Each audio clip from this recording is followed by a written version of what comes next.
Muscles. We have over 600 of them. They make up between 1/3 and 1/2 of our body weight. And along with connective tissue, they bind us together, hold us up, and help us move. And whether or not bodybuilding is your hobby, muscles need your constant attention because the way you treat them on a daily basis determines whether they will wither or grow. Say you're standing in front of a door, ready to pull it open. Your brain and muscles are perfectly poised to help you achieve this goal. First, your brain sends a signal to motor neurons inside your arm. When they receive this message, they fire, causing muscles to contract and relax, which pull on the bones in your arm and generate the needed movement.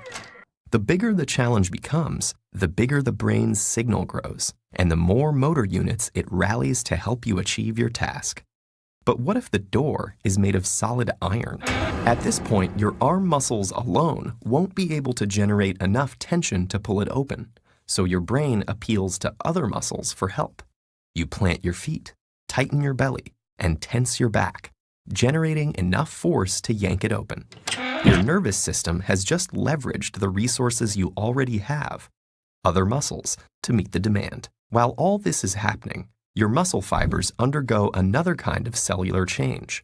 As you expose them to stress, they experience microscopic damage, which in this context is a good thing.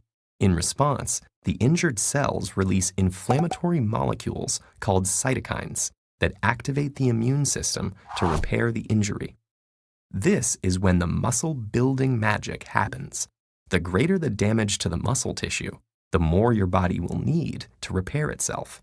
The resulting cycle of damage and repair eventually makes muscles bigger and stronger as they adapt to progressively greater demands.